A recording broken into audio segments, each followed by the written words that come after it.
In the hours before the world shifted, America still felt suspended between two realities. It was December 7th, 1941, before the news raced across teletypes and radio waves, before the nation's pulse transformed. Most Americans woke expecting an ordinary Sunday. Church bells, late breakfasts, weekend quiet. Isolationism still shaped the country's political spine, reinforced by the scars of the Great War and the desperate need to recover from the Depression. Even as Europe and Asia convulsed in conflict, the United States remained, at least outwardly, a spectator. Underneath the calm, however, tension had been fermenting for months, a pressure few understood but many sensed. America was not at war, yet events abroad tightened around it like an approaching tide. Far across the Pacific, the Hawaiian Islands stirred to a different rhythm.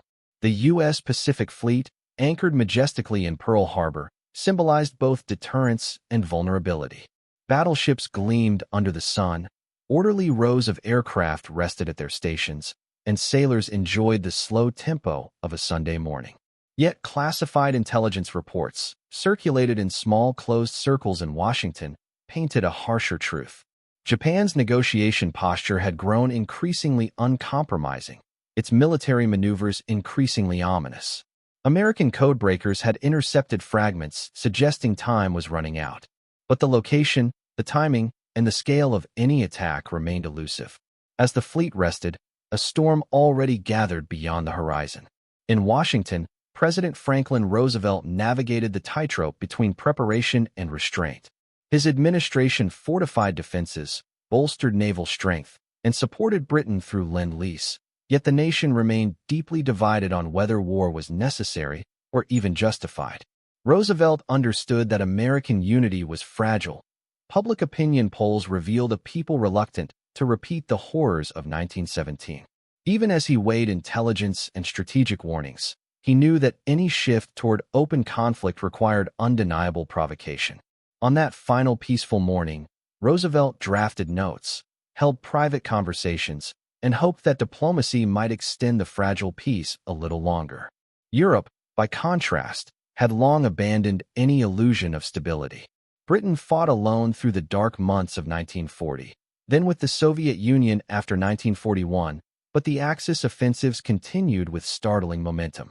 Churchill pleaded for American entry, understanding that victory hinged on industrial might and manpower only the United States could provide. The British Prime Minister sensed the approaching turning point. His private writings carried a tone of suspense, almost dread, as he pondered how long the United States could remain insulated from a war that had become global in scale. The day America entered the conflict would alter not just the balance of power, but the trajectory of the entire century. Japan, meanwhile, pursued expansion with aggressive precision. Its military leadership believed a decisive blow against the U.S. Pacific Fleet could secure dominance in Asia before America's industrial machine awakened.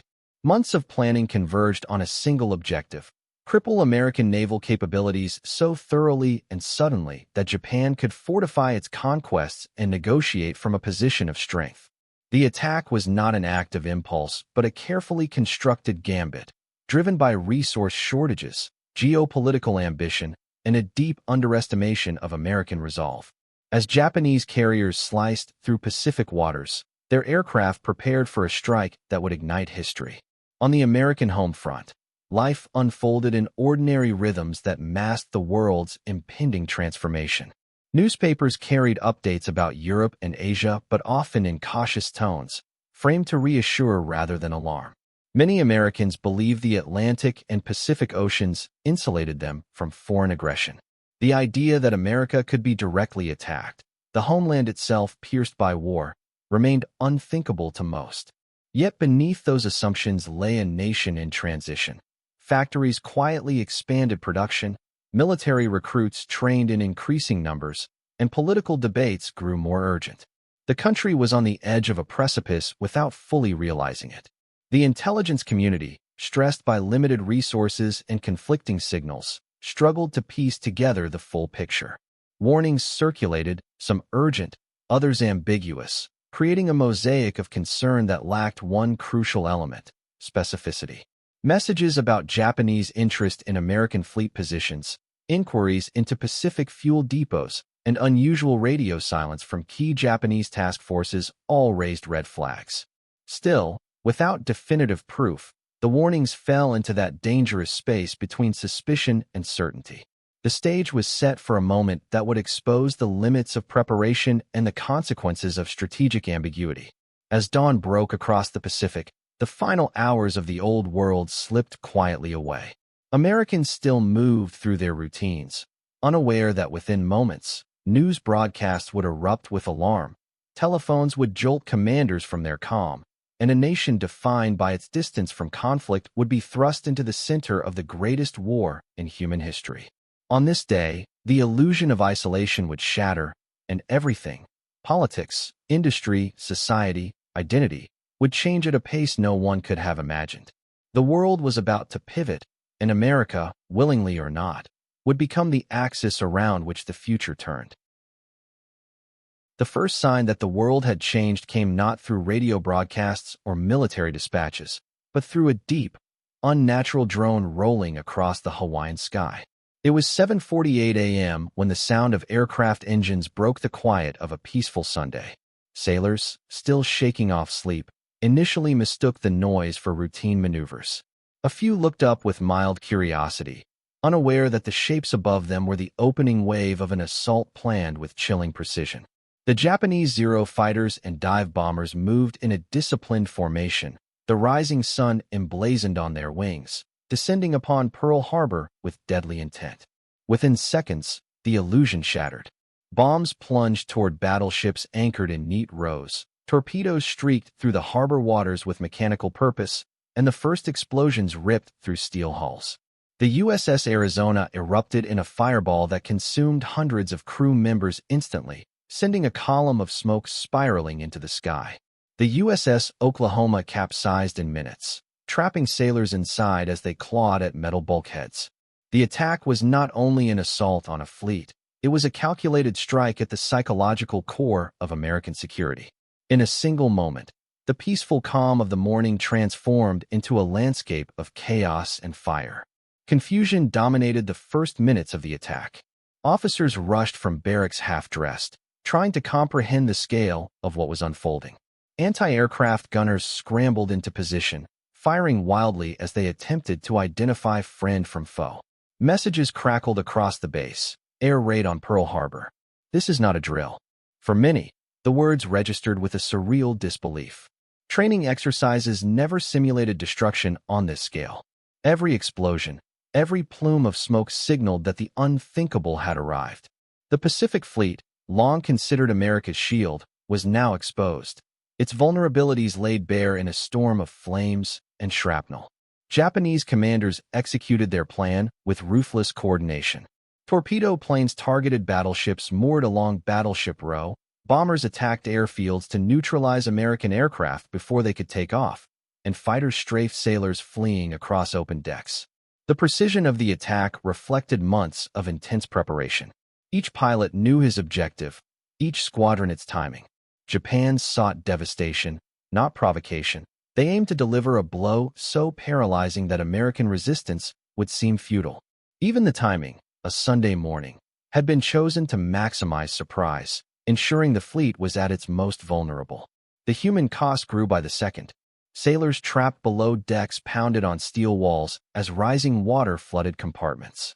Medics rushed through smoke-choked corridors, administering aid as explosions rattled the ground beneath them. Civilians, caught in the crossfire, watched in terror as aircraft roared low over neighborhoods and stray bullets struck homes. The island's hospitals, unprepared for mass casualties, faced a tidal wave of wounded men with horrific burns, shrapnel wounds, and shock. The attack spared no illusion. War had reached American soil. It was not distant. It was not theoretical. It was here. Across the island, acts of individual heroism unfolded amid devastation. Sailors dove into burning oil-covered waters to rescue wounded comrades. Pilots like George Welch and Kenneth Taylor, still in dress uniforms from the night before, sprinted to their fighter planes and took off under fire, becoming some of the first American aviators to engage Japanese aircraft that morning. Firefighting crews battled blazes that threatened to engulf entire ships. In every corner of the harbor, ordinary men found themselves thrust into extraordinary circumstances, their immediate instincts shaping the desperate struggle for survival. Communication breakdowns compounded the chaos. Messages to Washington were delayed, fragmented, or lost as radio operators struggled to transmit through interference and damaged equipment. Military leaders on the mainland initially doubted the reports. Attacks of such magnitude seemed impossible. Only as multiple confirmations arrived did the reality crystallize. America had been struck in a deliberate, coordinated act of war. Roosevelt's inner circle, informed within the hour, understood the magnitude instantly. Japan had crossed the threshold, and the United States could no longer remain neutral. As the attack's first wave receded and smoke billowed across the harbor, the enormity of the event became undeniable. Battleships lay shattered, aircraft burned on runways, and thousands were dead or wounded. The strategic heart of America's Pacific defense had been struck with devastating effect. But beneath the destruction, something else ignited, an emotional force that would shape the nation's response. Shock gave way to fury, disbelief to resolve. The day was far from over, but its meaning was already clear. Everything had changed. America would never be the same, and neither would the world.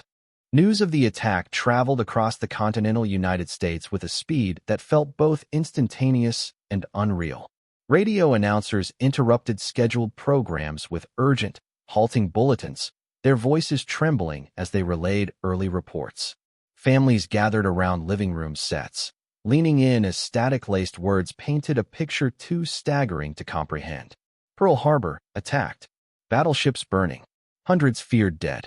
For a nation that had convinced itself war could be avoided, the emotional impact was seismic. Americans listened in silence, their expressions shifting from disbelief to anger, and finally to something deeper, an awakening to the reality that the oceans that once seemed protective had not shielded them after all.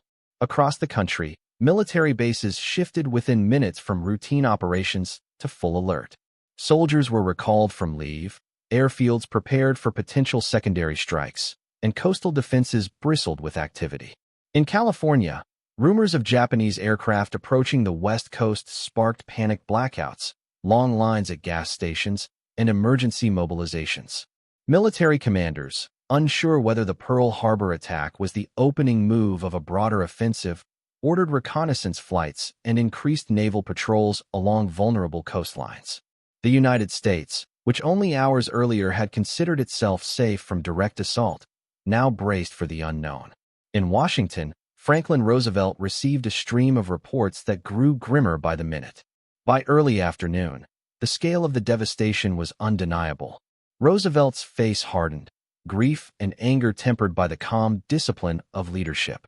He summoned key advisors, assessing what was needed to transform shock into strategy. The United States had been thrust into war, not by policy or choice, but by an act of aggression so sudden and deliberate that it shattered the last remnants of isolationist sentiment. Roosevelt's immediate task was clear: unify the nation, mobilize without hesitation, and ensure that America's response would be as swift as it was formidable. Congressional leaders convened in an emergency session, the atmosphere electric with outrage. Senators who had previously argued fiercely against intervention in foreign wars now spoke with a steely resolve. Isolationism, dominant for 2 decades, evaporated in a single morning. Legislators pored over initial casualty estimates, intelligence summaries, and strategic analyses, realizing that the nation's greatest vulnerability had been its assumption that conflict could be avoided. The attack had not only destroyed ships and planes, it had obliterated the central pillar of American foreign policy. A united front emerged almost instantly, fueled by a shared sense of violation and determination. On the streets of American cities, emotions ran hot. Crowds gathered around newspaper stands as headlines appeared in heavy type. Japan attacks Pearl Harbor. Churches opened their doors for prayer. Strangers who had never spoken to one another shared radios, updates, and rumors. Young men discussed enlistment with a mix of fear and excitement, while families grappled with the implications of a war that would reach into every home. The shock was national, but it was also personal. Thousands of families had sons stationed at Pearl Harbor, and they listened with dread, knowing that the attack's casualties included people they loved. In industries and factories across the country, the attack triggered an immediate shift in mentality. Employers who had resisted government contracts reconsidered. Engineers, machinists, and shipwrights sensed that a massive mobilization effort was imminent. The industrial potential Roosevelt had spoken of in earlier years, a sleeping giant, began to stir. America's factories, still recovering from Depression-era stagnation, now faced the prospect of transformation on a scale unparalleled in modern history. The attack had not only awakened public sentiment, it had lit the first sparks of an industrial revolution that would fuel the Allied war effort for years to come. America's intelligence community, reeling from the failure to anticipate the blow, began an exhaustive examination of the signals they had missed.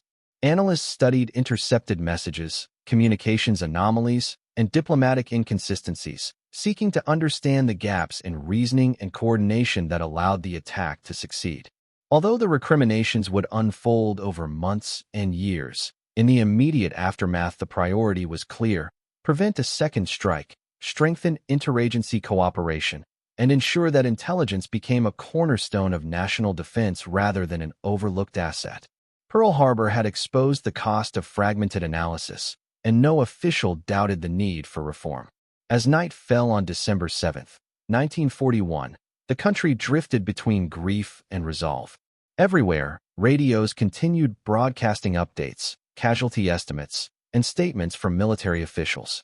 Americans went to bed knowing that the dawn would break on a different nation, one at war, one united, one propelled by a force that transcended politics or prior hesitation.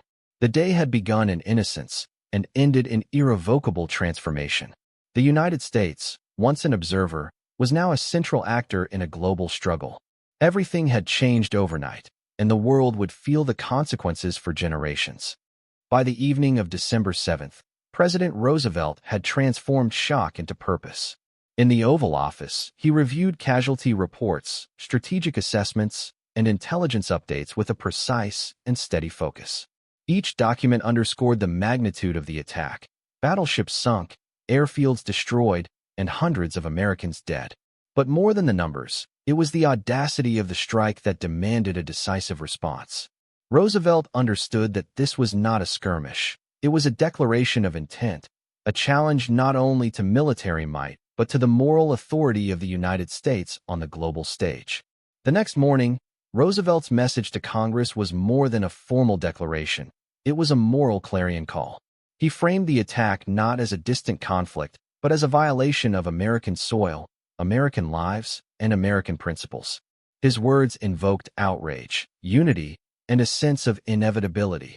America could no longer remain neutral, and the responsibilities of power required action. In that address, the world heard the voice of a nation transformed overnight, a country abandoning hesitation and stepping fully into the arena of global conflict with clarity and determination. Across the United States, the impact of Roosevelt's speech was immediate and visceral. Newspapers, radios, and word of mouth spread his message in every town and city. Factories, classrooms, and households absorbed the moral gravity of the moment. Isolationist sentiment, which had dominated American politics for decades, began to dissolve under the weight of collective anger and moral urgency. Citizens who had once resisted military engagement now saw enlistment, defense, and sacrifice as duties rather than choices. The nation was mobilizing emotionally as swiftly as it would militarily, unified by shock, grief, and resolve. In Congress, legislators responded with near-unanimous agreement. Within hours, formal declarations of war were prepared and voted upon. The legislative machinery, previously accustomed to cautious deliberation, accelerated under the extraordinary circumstances. Lawmakers recognized that delay was unacceptable and that any hesitancy could embolden aggressors. Within a single day, a political system that had debated the merits of war for years now acted with decisive unity. The passage of war resolutions represented not only a legal shift, but a psychological transformation. The United States was no longer a neutral observer. It had entered the conflict as a full participant. On the Pacific Front, surviving elements of the fleet began emergency repairs and defensive positioning. Aircraft were repositioned, anti-aircraft batteries realigned, and sailors who had escaped the initial carnage prepared for continued engagement. The operational tempo increased dramatically, with commanders improvising solutions to damage, fuel shortages, and communications breakdowns. The resiliency and improvisation of these personnel demonstrated a capacity for rapid adaptation, a crucial factor in the months ahead when America's industrial and military potential would be tested against a battle-hardened enemy. Across the country, ordinary Americans felt the tangible effects of the attack. Recruitment offices saw surges of volunteers eager to serve, while women joined workforce initiatives to fill roles vacated by men going to war. Educational institutions shifted curricula to emphasize technical skills relevant to the military effort. Factories pivoted to war production almost overnight, converting civilian goods into tanks, aircraft, and munitions. The transformation was sweeping, illustrating the capacity of a nation to convert shock into action at an unprecedented pace. Internationally, Roosevelt's speech resonated with allies and adversaries alike. Britain, already exhausted from years of conflict, drew both encouragement and reassurance from the American Declaration. The Soviet Union, wary of the shifting balance of power, noted the entrance of a new industrial and military force. Germany and Japan, meanwhile, recalculated their strategies, now aware that the United States, previously restrained by distance and policy, had awakened with unmatched speed and purpose. The attack, meant to secure advantage, had instead galvanized a nation whose latent potential would soon reshape the war. By the end of this pivotal day, the psychological transformation of the United States was complete. Shock had evolved into fury, disbelief into resolve. Roosevelt's decisive leadership, combined with the nation's collective response, marked the moment when America stopped being an observer of global conflict and became its principal actor. The day's events set in motion a chain reaction that would redefine the trajectory of World War II. Military, industrial, political, and emotional forces converging to ensure that the United States would not merely participate in history, it would help shape its outcome. In the immediate aftermath of Pearl Harbor, America's industrial landscape shifted with almost instantaneous urgency. Factories that had produced civilian goods now became engines of war. Automobile plants converted to tank and aircraft production. Shipyards accelerated the construction of destroyers and carriers, and steel mills operated around the clock. Engineers and managers were summoned from across the nation to design, adapt, and implement production lines that could meet unprecedented military demands. The sheer scale of this transformation was staggering, a physical manifestation of Roosevelt's call to arms. Labor forces also experienced a profound metamorphosis. Women, long confined to domestic spheres, entered factories in numbers never seen before, operating complex machinery and assembling aircraft and weaponry with precision. Minorities, previously marginalized in industrial work, were recruited to fill critical gaps, reshaping both the workforce and social dynamics of the nation. Every hand at a lathe, every worker tightening a bolt, contributed to the emerging reality. The United States was transforming into a vast, coordinated military-industrial organism capable of sustained global engagement. Meanwhile, the military began rapid expansion and retraining. The Navy and Army Air Forces conducted accelerated boot camps, flight schools, and naval exercises, preparing new recruits for combat. Experienced officers were tasked with creating curricula to prepare soldiers and pilots for the realities of modern warfare, carrier operations, amphibious landings, and coordinated air-ground assaults. Lessons from Pearl Harbor underscored the importance of adaptability, speed, and technological understanding. Every training program integrated the hard-earned knowledge that America's future depended not only on manpower, but on strategic and tactical competence. Intelligence operations also intensified with newfound vigor.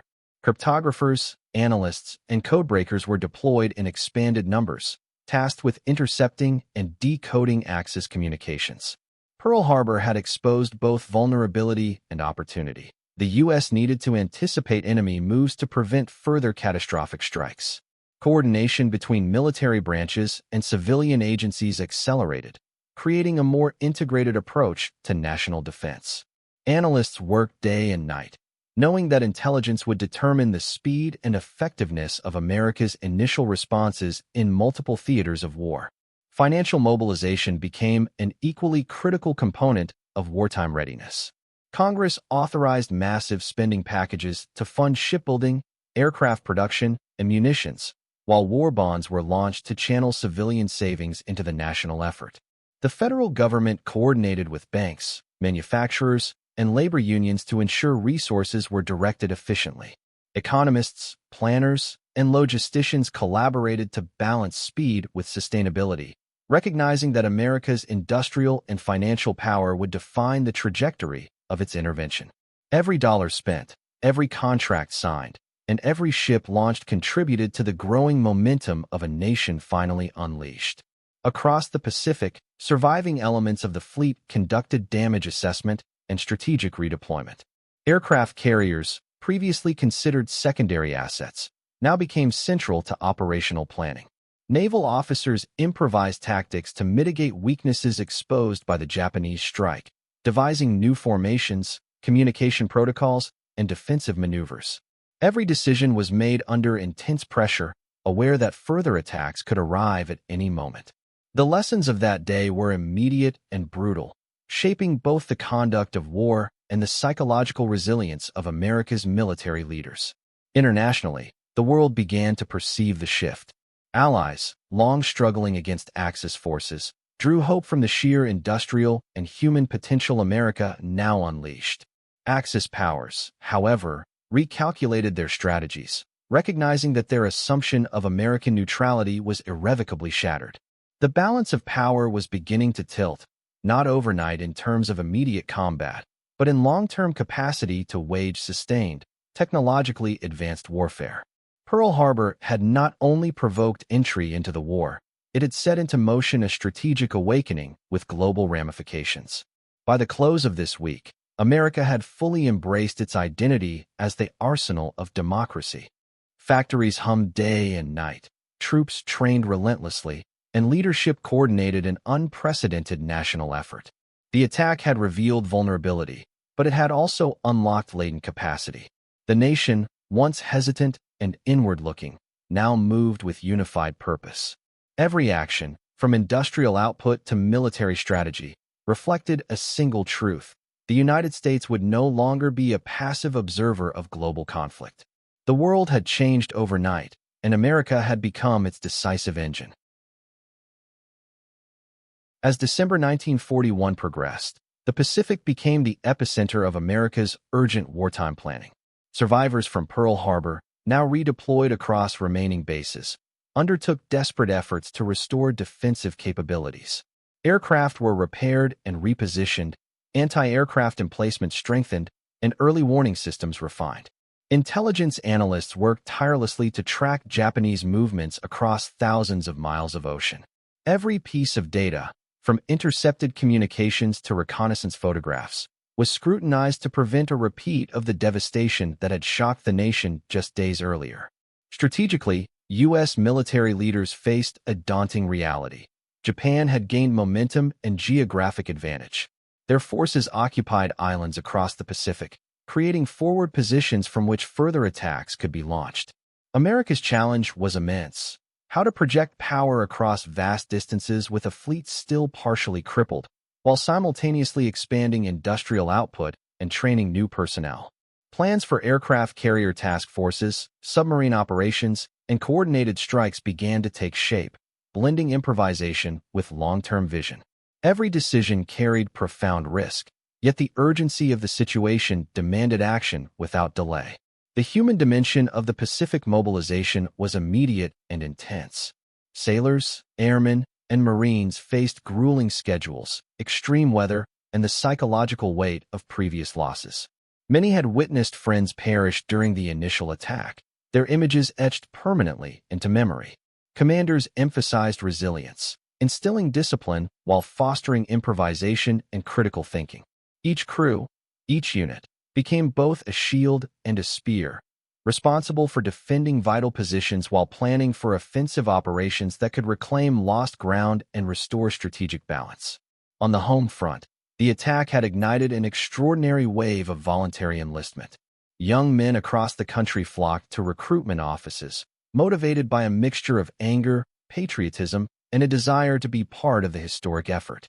Women joined the workforce in unprecedented numbers, stepping into roles that sustained both industry and morale. Even children, witnessing rationing campaigns and community drives, contributed through scrap collections and fundraising efforts. The war effort became a societal project, a collective transformation driven by necessity and shared purpose. Meanwhile, Roosevelt coordinated with Allied leaders to synchronize strategies across theaters. Churchill, already confronting the pressures of a protracted European conflict, now counted on America's industrial and military support as critical to survival. Plans for convoys, supply chains, and joint operations were accelerated, with Roosevelt's administration serving as a hub for information, coordination, and logistics. The Pacific Theater, though geographically remote, became linked to the broader global strategy in a way that emphasized both urgency and complexity. Every action had consequences that rippled across oceans and continents. Japan's early victories reinforced their belief in rapid, decisive strikes. However, American responses, though initially reactive, demonstrated adaptability and resourcefulness. Submarines, reconnaissance aircraft, and repaired carriers began to harass Japanese supply lines, signaling that the initial shock of Pearl Harbor would not translate into lasting dominance. Tactical improvisation, combined with industrial expansion, allowed the United States to begin regaining momentum. Every success, no matter how small, reinforced confidence and demonstrated that the initial devastation had sparked not defeat, but a fierce counter-response. Intelligence operations grew more sophisticated, integrating both human sources and technological breakthroughs. Analysts intercepted communications, tracked shipping, and monitored troop deployments with unprecedented speed. The lessons of Pearl Harbor emphasized the necessity of vigilance and anticipation. Each intercepted message became critical, each decoded signal a potential lifeline. The U.S. intelligence apparatus, previously scattered and reactive, now evolved into a proactive system that would underpin military operations throughout the Pacific and eventually the Atlantic theaters as well. By the end of December 1941, the Pacific had transformed into a crucible of American military resolve. Forces were regrouped, industrial production ramped up, and strategic planning became both rapid and precise. The nation, still reeling from the shock of direct attack, had begun to convert devastation into coordinated action. The entry into war was no longer theoretical. It was tangible, immediate, and uncompromising. America had not only survived the first wave, it had begun to forge the momentum that would define its role as a decisive actor in the global conflict, altering the trajectory of history in a single, transformative month. While the Pacific burned, the Atlantic braced for the ripple effects of America's sudden entry into the war. German U-boats prowled the North Atlantic, preying on convoys supplying Britain, and the Kriegsmarine quickly assessed the implications of a fully mobilized United States.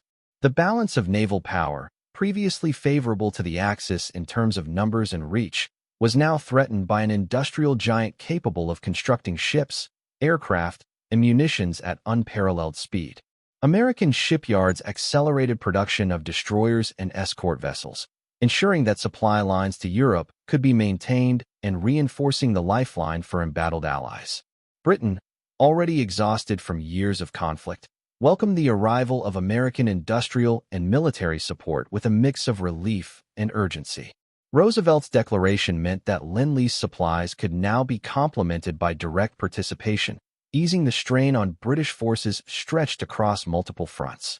Churchill understood that America's entry transformed the strategic landscape.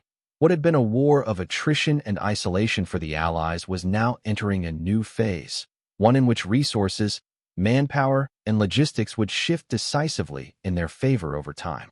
The Atlantic was soon characterized by a tense dance of convoy operations, anti-submarine warfare, and intelligence exchanges.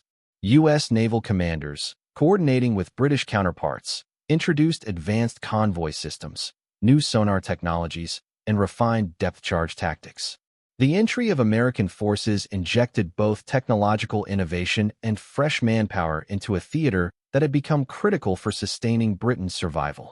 The Axis powers quickly recognized that unrestricted submarine warfare, once a cornerstone of German strategy, now faced a formidable new adversary whose industrial and human capacity could not be ignored.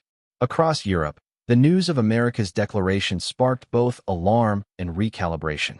Hitler, initially confident in the limitations of U.S. engagement, realized the Axis faced a logistical and strategic challenge unlike any before. Japanese commanders, while focused on their Pacific objectives, also understood that American involvement meant eventual pressure on multiple fronts. Axis plans, carefully calculated before December 7th, were suddenly under scrutiny.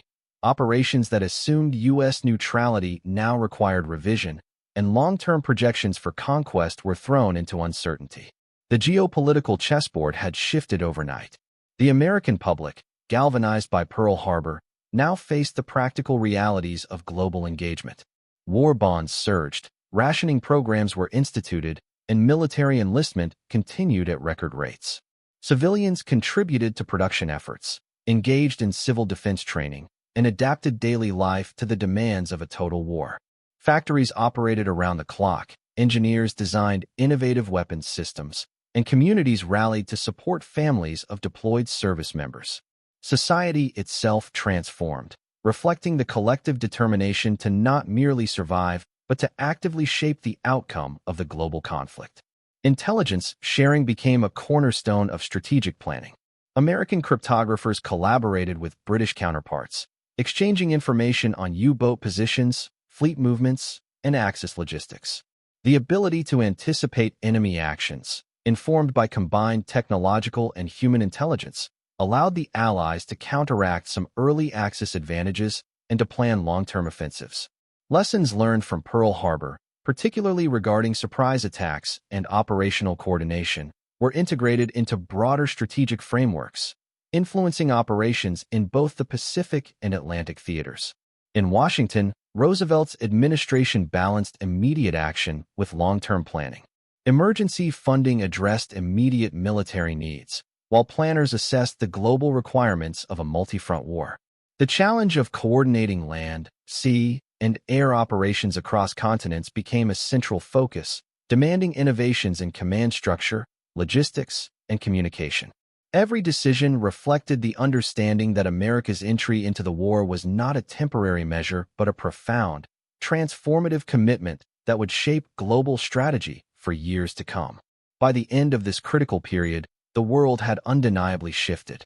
America's engagement altered the calculus of global conflict, injecting unmatched industrial capacity, manpower, and moral weight into the Allied cause. Axis planners, previously confident in the constraints imposed by U.S. distance and isolationism, faced a new reality, a nation awakened, mobilized, and ready to assert influence on multiple fronts. The day America entered the war had changed the trajectory of World War II irrevocably, establishing the United States as a decisive force that would determine both the pace and the outcome of the global struggle. As 1942 dawned, the full scale of America's industrial mobilization began to manifest on the front lines. Shipyards along the east and west coasts produced destroyers, carriers, and troop transports at an unprecedented pace, turning harbors into bustling hubs of military construction.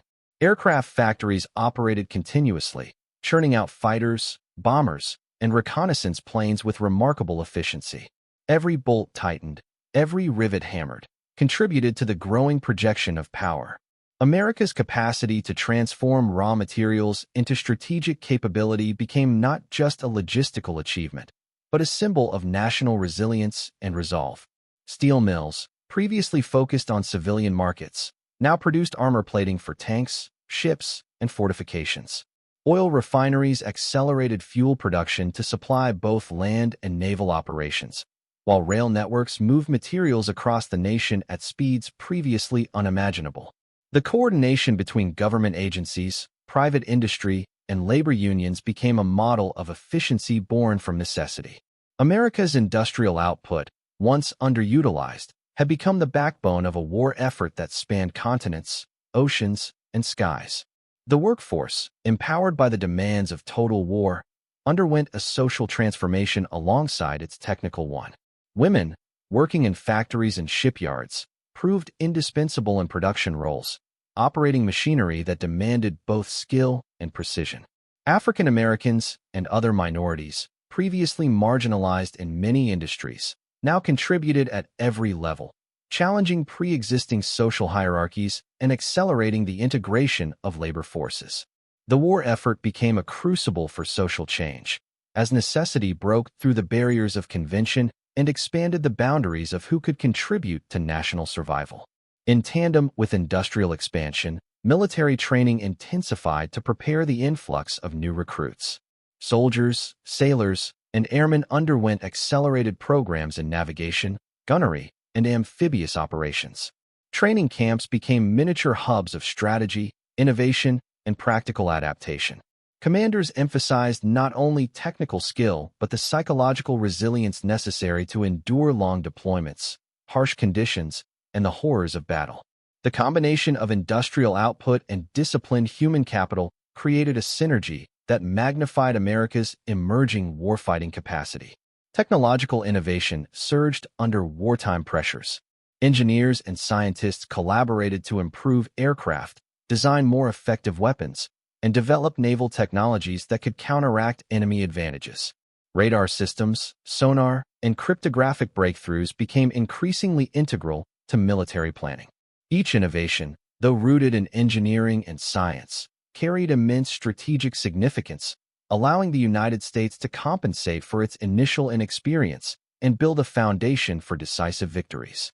The lessons of Pearl Harbor, emphasizing surprise, coordination, and technological edge, guided these innovations in real time. Strategically, the expansion of industrial and technological capacity had immediate operational effects.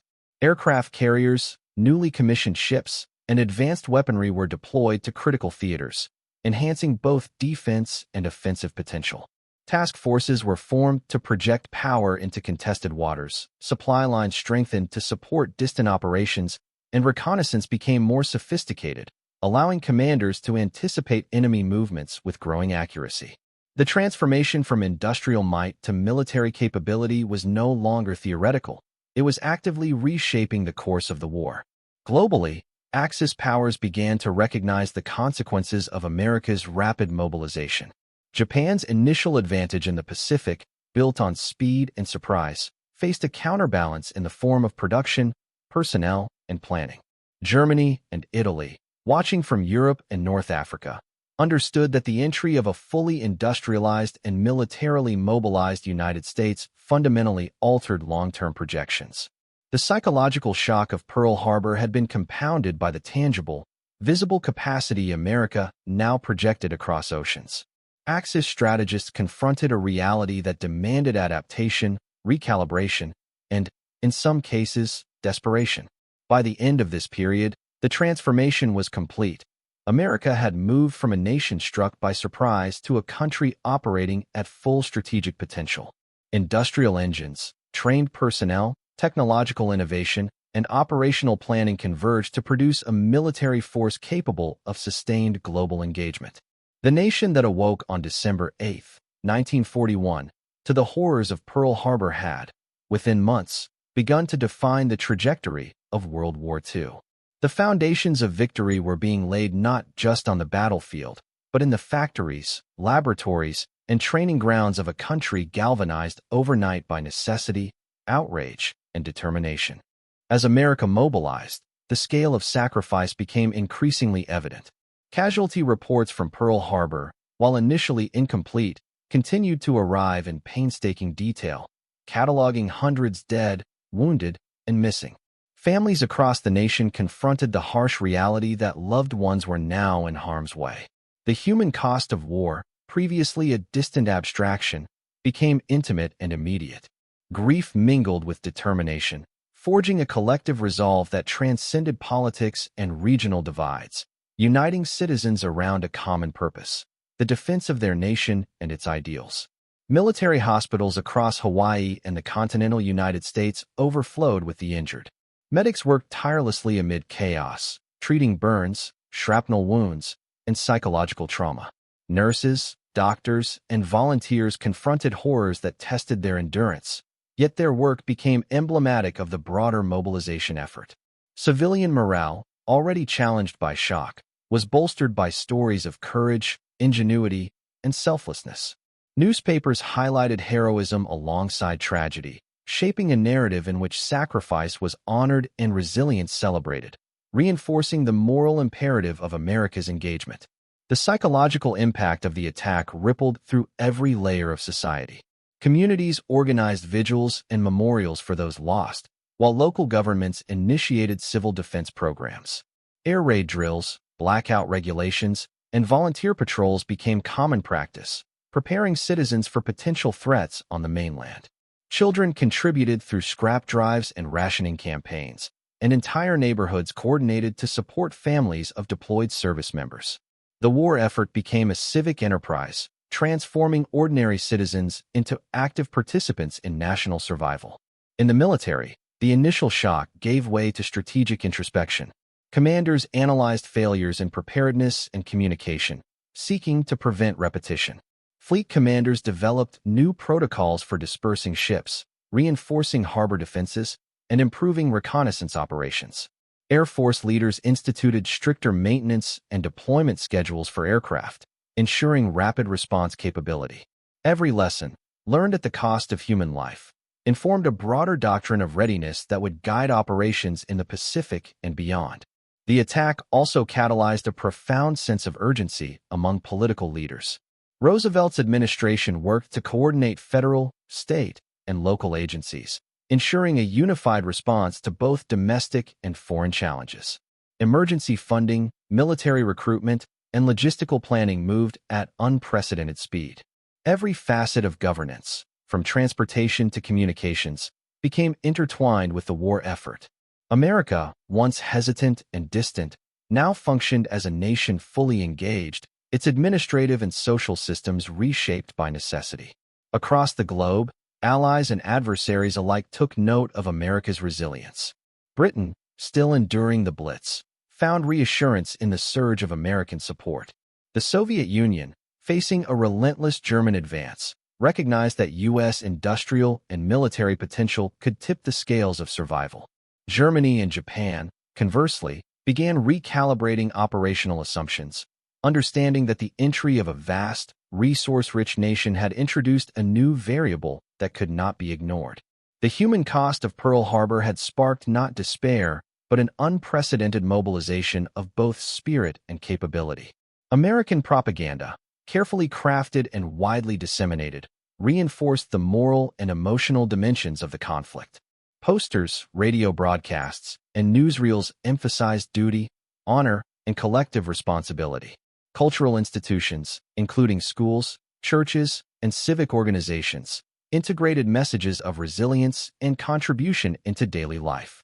The psychological mobilization of the population became as essential as the physical production of weapons and ships, ensuring that the war effort was supported not only by industry, but by shared conviction and purpose.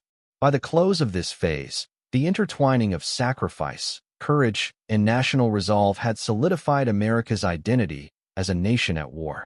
The lessons of Pearl Harbor, shock, vulnerability, and human loss, were transformed into strategic, industrial, and emotional energy. Citizens, soldiers, and leaders alike embraced the reality that survival required total commitment. The entry into the war was no longer merely an act of policy. It had become a defining moment in the collective consciousness of the nation, shaping the trajectory of the conflict and the character of the United States for generations to come. With America fully committed to the war, strategic planning became an urgent, multi-theater endeavor. Military leaders faced the immense challenge of coordinating forces across the Pacific, Atlantic, and European fronts.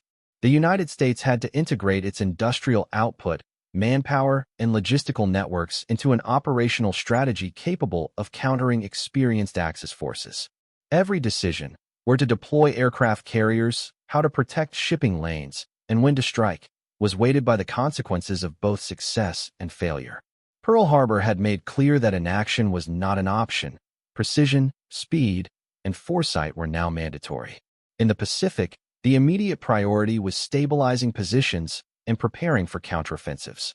Damaged ships were repaired, aircraft replenished, and defensive perimeters strengthened on key islands. Naval commanders emphasized flexibility, dispersing fleets and rotating task forces to reduce vulnerability to surprise attacks. Intelligence analysts, using both signals interception and reconnaissance reports, mapped Japanese movements across vast distances, identifying weaknesses and predicting potential strikes. The early weeks of America's involvement were dominated by this delicate balance between defense and preparation for the inevitable pushback. The Atlantic, though geographically distant from Pearl Harbor, now assumed heightened strategic significance. German U-boats threatened vital supply routes to Europe, imperiling Britain and its allies. American naval forces were rapidly integrated into convoy protection operations, utilizing both surface ships and newly developed sonar technology. Training exercises simulated submarine encounters, teaching crews to detect, track, and neutralize underwater threats. Every successful convoy defense reinforced confidence and illustrated how American industrial capacity could be translated into operational advantage, tipping the scales in a theater where survival depended on logistics and timing. Meanwhile, global alliances strengthened under the new reality. Roosevelt maintained continuous communication with Churchill, coordinating supply lines, joint operations, and intelligence sharing. The Soviet Union, although deeply embroiled on the Eastern Front, took note of the burgeoning American presence. The Axis powers, conversely, faced an alarming new balance of power. Japan could no longer assume dominance in the Pacific without facing a mobilized adversary, and Germany could not ignore the looming industrial and military capacity of a nation previously considered peripheral to European conflict.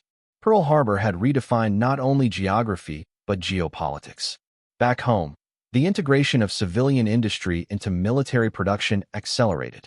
Aircraft plants implemented shift work around the clock, shipyards increased output of Liberty ships and escorts, and munitions factories expanded capacity exponentially. Engineers, workers, and managers coordinated with unprecedented efficiency, often innovating new assembly techniques and processes in response to war demands. The industrial mobilization was both a logistical achievement and a psychological testament. America's people were now as engaged in the fight as the soldiers on the front lines. The technological dimension of strategy also became increasingly vital.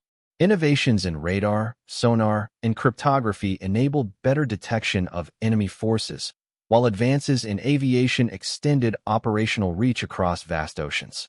Scientific research, previously slow-moving and experimental, became mission-driven, feeding directly into tactical planning.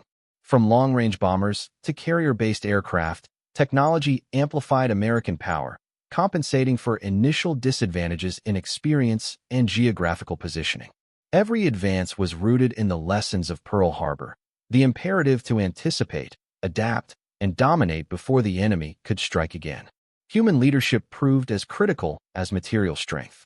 Commanders, from fleet admirals to army generals, coordinated complex operations under immense pressure. Rapid decision-making, often under incomplete intelligence, became routine. The early months tested both judgment and endurance, forcing leaders to innovate in strategy while maintaining morale among troops still processing the shock of the attack. The resilience of military leadership, combined with the emerging industrial and technological advantages, laid the foundation for the sustained campaigns that would define the war's middle years. By the end of this phase, the global balance of power had shifted unmistakably. America, once on the periphery, now shaped the strategic calculus of allies and adversaries alike. The shock of Pearl Harbor had transformed into a coordinated, multi-theater response, integrating production, personnel, and planning into a coherent instrument of war. Every action, from convoy protection to aircraft deployment, from industrial production to intelligence sharing, demonstrated the speed with which a nation could pivot from vulnerability to decisive influence. The world had changed overnight, and the trajectory of World War II had been permanently altered. By early 1942, America began translating industrial and strategic preparation into its first offensive operations. In the Pacific, Carrier task forces were deployed to challenge Japanese positions, while submarine patrols harassed supply lines, gradually constraining enemy mobility. These initial strikes, though limited in scale compared to later campaigns, demonstrated a crucial principle. The United States could no longer be surprised without consequence. Each attack, each reconnaissance mission, carried lessons in coordination, timing, and tactical innovation, reflecting a military rapidly learning from past failures and leveraging new capabilities. Aircraft carriers emerged as central instruments of power. With battleships damaged at Pearl Harbor, naval planners prioritized mobility, flexibility, and air superiority. Pilots, trained intensively in the months following the attack, flew increasingly daring missions, striking enemy installations and gathering intelligence under hostile conditions. Every sortie reinforced operational knowledge, honed crew coordination, and boosted morale. These early counterattacks were as much about learning and adaptation as they were about inflicting damage. They set the stage for the decisive battles that would define the mid-war period. In the Atlantic, U.S. naval forces integrated fully with British convoys, protecting vital supply lines and challenging German U-boat dominance. The first months of joint operations revealed both strengths and weaknesses, highlighting the necessity of coordination across nations, time zones, and command structures. Anti-submarine tactics evolved rapidly, combining sonar detection, aerial reconnaissance, and depth-charge deployment in increasingly effective patterns. These operations underscored the vital connection between industrial production, ships, planes, and munitions, and battlefield execution, proving that American output could directly shape strategic outcomes. Intelligence operations amplified the effectiveness of these early counterstrikes. Cryptographers intercepted Axis communications, revealing troop movements, supply schedules, and potential targets. Analysts integrated these insights into mission planning, enhancing the precision and impact of military actions. Lessons from Pearl Harbor, particularly the need for anticipation, coordination, and rapid dissemination of information, became embedded in operational doctrine. The synergy of intelligence and industry allowed the United States to act with speed, disrupting enemy plans before they could fully materialize. The human element remained central. Soldiers, sailors, and airmen confronted both enemy fire and the psychological weight of entering a global conflict. Many were motivated by the desire to avenge Pearl Harbor, channeling grief and anger into disciplined, focused action. Leadership emphasized resilience, strategic thinking, and adaptability, ensuring that every engagement was informed by both experience and foresight.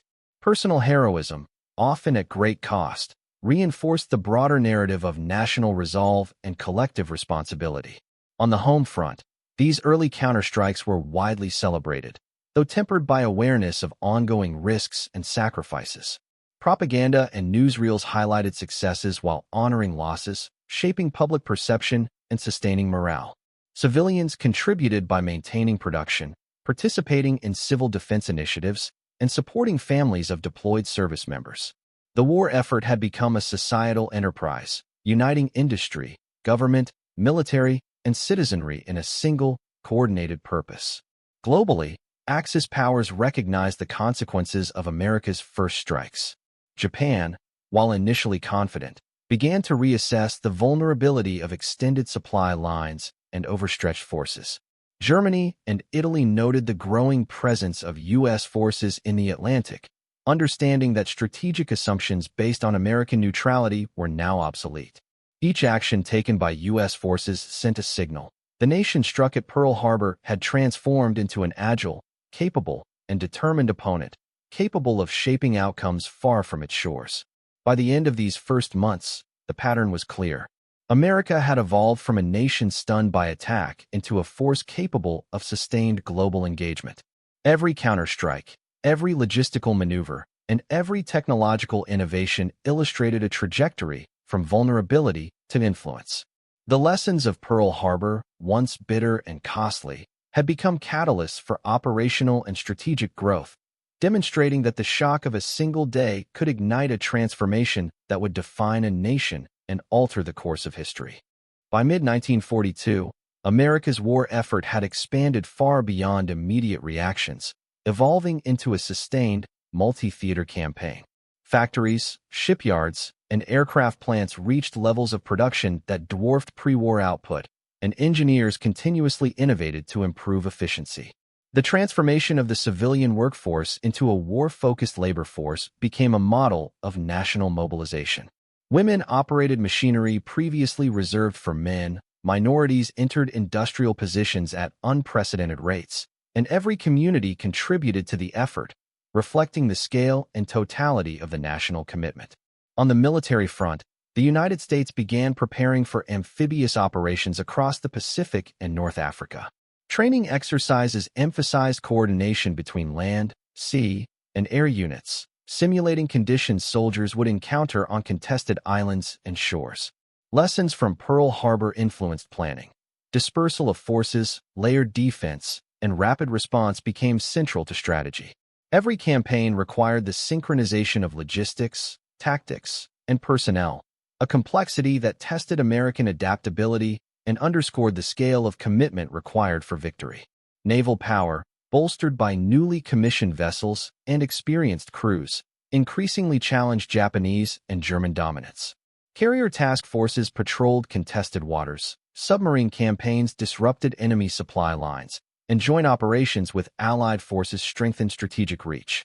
Every mission, whether offensive or defensive, contributed to a growing repository of tactical knowledge, ensuring that the United States became not only a provider of material, but an agile, operationally capable military power. The integration of intelligence into operational planning became increasingly sophisticated. Code breaking, signal interception, and reconnaissance informed both strategic decisions and tactical engagements. Analysts worked tirelessly to anticipate enemy movements, identify vulnerabilities, and guide missions. The coordination between intelligence agencies and field commanders reflected a holistic understanding that war was fought not only with weapons, but with information. The capacity to anticipate the enemy became as decisive as the capacity to strike. America's global positioning also required unprecedented logistical coordination. Supplies, fuel, and reinforcements had to be transported across vast oceans, often under threat of enemy interception. Convoys, protected by combined naval and air assets, became lifelines for Allied operations. Factories continued to produce at staggering rates, ensuring that every vessel, plane, and vehicle was supported by sufficient material. The logistical achievement became a defining feature of the American war effort, demonstrating that industrial capacity and strategic planning could translate into operational dominance. Civilians, increasingly aware of the stakes, engaged in both patriotic and practical contributions. War bond drives, scrap collection campaigns, and rationing programs reflected the nationwide mobilization of resources. Communities organized to support families of deployed soldiers, providing both material aid and emotional support. The collective effort emphasized that the war was no longer distant or abstract. It was a shared responsibility, binding together citizens, industry, and military in a single, coordinated endeavor. Globally, the implications of America's mobilization reverberated through both Allied and Axis leadership. Allies drew hope from the infusion of American material and manpower, while Axis powers recalculated strategy in light of the nation's growing capabilities. Japan, anticipating further U.S. counteroffensives, faced the challenge of defending extended positions across the Pacific. Germany and Italy recognized that industrial superiority and strategic coordination would eventually offset their early advantages in Europe and North Africa. Pearl Harbor had awakened a force whose potential was now being realized. By the close of 1942, the contours of a new global conflict were clear. The shock of December 7th had evolved into sustained military, industrial, and social action. The United States, once isolated, now projected power across continents and oceans, blending technological innovation, operational competence, and civic engagement into a formidable instrument of war. The initial devastation of Pearl Harbor had ignited a transformation that would define the trajectory of the conflict, demonstrating that a single moment of crisis could catalyze an enduring and decisive national response. By late 1942, the first signs of strategic shifts began to emerge across both the Pacific and European theaters. American forces, now fully mobilized, leveraged industrial capacity, intelligence, and trained personnel to conduct increasingly complex operations. In the Pacific, carrier task forces executed coordinated strikes against Japanese positions, targeting supply routes and airfields to disrupt enemy momentum. Each successful operation, while tactical in scope, contributed to a broader strategic understanding of how to wage war over vast distances with limited initial resources. In North Africa, the United States partnered closely with British forces to plan joint operations against Axis strongholds. Logistics, troop deployments, and intelligence sharing were integrated with precision, reflecting lessons learned from early months of coordination and industrial planning. Commanders emphasized flexibility and adaptability, recognizing that the initial shock of Pearl Harbor had not only demanded rapid reaction, but had reshaped the principles guiding military engagement. Every operation in this theater became both a test and demonstration of America's growing capability. Submarine warfare in the Atlantic became increasingly effective as new vessels, trained crews, and advanced detection systems allowed for more precise engagement with German supply lines. The United States Navy, learning from early limitations, developed convoy strategies that minimized risk while maximizing disruption of enemy logistics.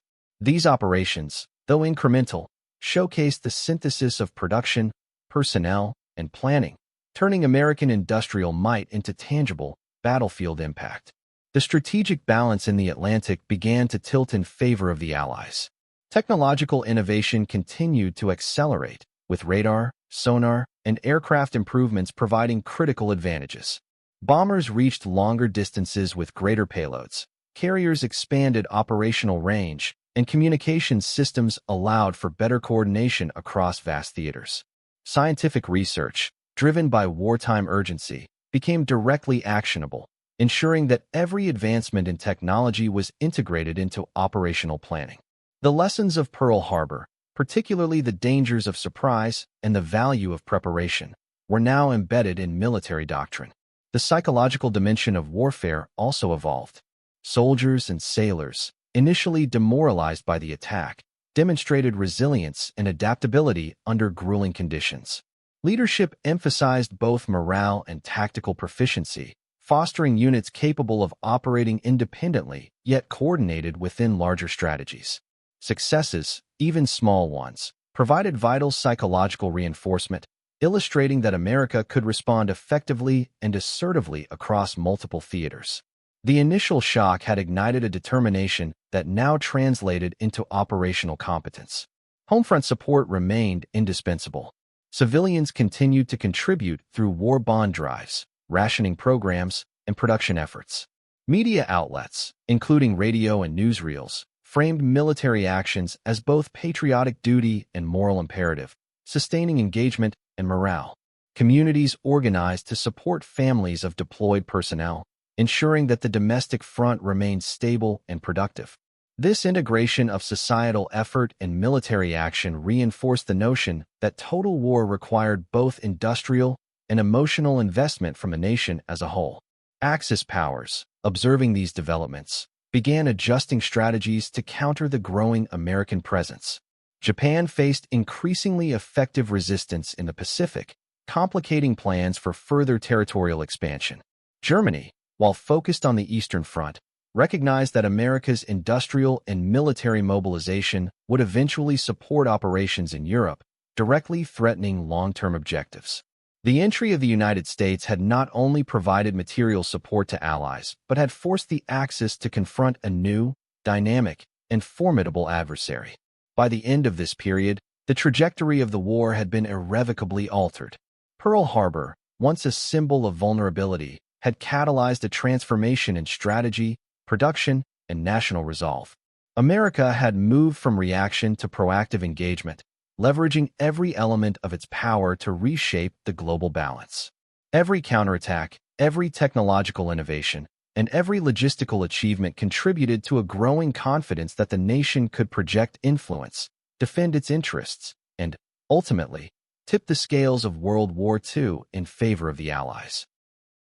By early 1943, the United States had transformed its initial shock into a coordinated, global military presence. Pacific task forces pressed Japanese positions, striking islands and supply lines with increasing precision. Each operation, meticulously planned and supported by industrial output, demonstrated America's newfound ability to project power over vast distances. Lessons from the first months of engagement: rapid adaptation, intelligence integration, and technological application were now embedded into doctrine, ensuring that victories were both strategic and sustainable. In the European and North African theaters, joint operations with British forces expanded. Convoy protection, amphibious training, and coordinated bombing campaigns demonstrated the integration of American industrial, technological, and human resources. Troops, many newly deployed, gained invaluable experience, refining tactics and command structures for future large-scale invasions. These operations not only tested American military capacity, but provided allies with the confidence that U.S. intervention was decisive and enduring. Industrial production continued to define America's global impact. Shipyards and factories churned out aircraft, tanks, and munitions at a pace that outstripped Axis expectations. Innovations in assembly line techniques, resource allocation, and workforce management allowed the United States to field forces that were both numerous and technologically advanced.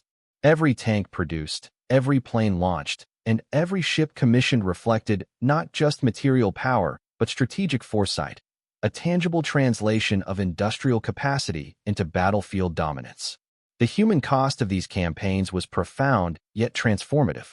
Soldiers confronted both combat and the psychological weight of extended operations, while medical corps managed casualties with unprecedented scale and efficiency.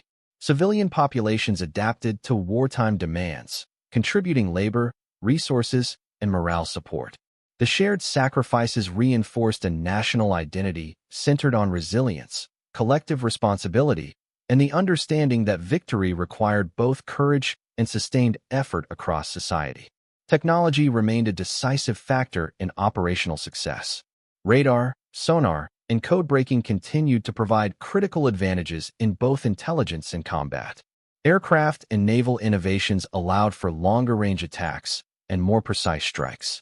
Scientific and engineering breakthroughs, often produced under the pressure of urgent necessity, were deployed in real time, demonstrating the effective integration of research, production, and strategy.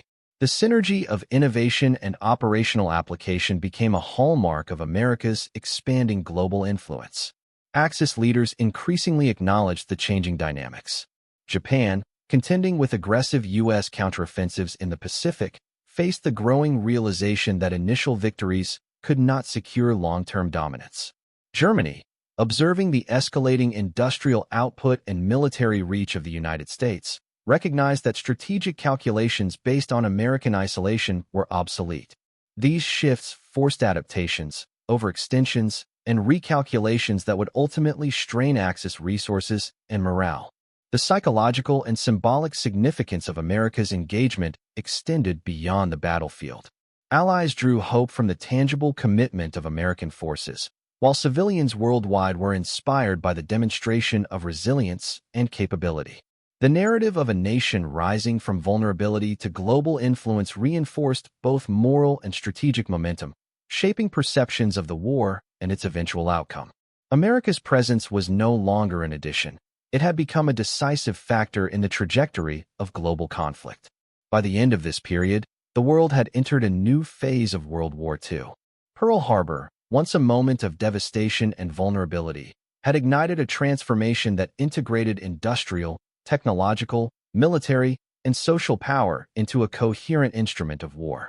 The United States, mobilized across every domain of national capability, had not only defended itself, but begun to shape the outcome of the global struggle. The trajectory of conflict had shifted irreversibly, and the nation that once faced sudden attack now stood as a decisive force capable of altering the course of history. By mid-1943, the transformation initiated by Pearl Harbor had reached full expression. American forces, once recovering from the shock of attack, now executed coordinated operations across multiple theaters. In the Pacific, island-hopping campaigns targeted Japanese strongholds with precision, combining naval bombardment, air superiority, and ground assaults. Each operation reflected the cumulative lessons of months of preparation, intelligence integration, and logistical mastery. What had begun as reactive defense now became proactive, shaping the enemy's choices and territory. In Europe and North Africa, joint Allied operations strengthened under American participation. Convoys flowed reliably, troops received adequate supplies, and air campaigns targeted strategic Axis infrastructure. The synergy between American production and military deployment ensured that battles were supported by material superiority as well as tactical planning.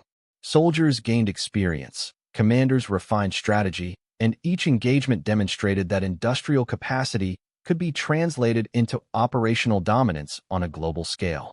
The technological edge, developed and refined under wartime pressure, became increasingly decisive. Radar guided naval movements and air raids. Cryptography provided actionable intelligence, and aircraft innovations extended reach and effectiveness. Scientific research, once experimental, now drove tactical superiority, allowing forces to anticipate, disrupt, and overwhelm enemy operations. The integration of innovation, production, and strategy exemplified the unique capacity of a mobilized nation to convert industrial power into battlefield results. Civilians remained integral to the war effort, sustaining morale, production, and community support. Rationing, war bond campaigns, and volunteer efforts ensured that the home front mirrored the commitment of soldiers abroad. Families of service members received aid and recognition, reinforcing the social cohesion necessary for total war. The psychological dimension, shared sacrifice, collective purpose, and national pride became as vital to victory as weapons, ships, and aircraft. Society itself had become a force multiplier in the conflict. Axis powers, confronted with the scale and effectiveness of American mobilization, were forced to adapt under duress. Japan's extended positions in the Pacific were increasingly threatened, requiring redeployment and defensive consolidation. Germany and Italy, grappling with the combined pressure of Eastern and Western fronts, faced limitations imposed by both geography and industrial disparity. The shock of Pearl Harbor had sparked a response that not only recovered lost ground, but fundamentally altered strategic assumptions, forcing the Axis into a defensive posture in multiple theaters. The human element remained central to every success. Soldiers endured harsh conditions, psychological strain, and personal loss, yet resilience and determination were evident in every engagement. Leaders at all levels emphasized initiative, adaptability, and coordination, ensuring that each unit contributed effectively to broader strategic objectives. Heroism, discipline, and collective effort became intertwined, illustrating that the nation's strength derived not solely from machines or factories, but from the resolve and ingenuity of its people. By the end of 1943, the trajectory of World War II had been decisively influenced by America's entry. What began as a catastrophic attack evolved into a transformation that integrated industry, technology, strategy, and national will. The United States had moved from vulnerability to influence, from reaction to initiative, and from isolation to decisive global participation. Every facet of the nation, from factories to classrooms, from shipyards to laboratories, had contributed to a war effort that redefined the balance of power. Ultimately, the legacy of that pivotal entry into war was not merely measured in battles won or territory regained, but in the enduring demonstration of national capability and resolve. Pearl Harbor had been a moment of devastation, but it also became the catalyst for transformation, a nation forged in shock, galvanized by purpose, and capable of altering the course of history. The day America entered World War II changed everything overnight, not only securing survival, but establishing the foundation for ultimate victory and a new global order defined by its presence, power, and unwavering resolve.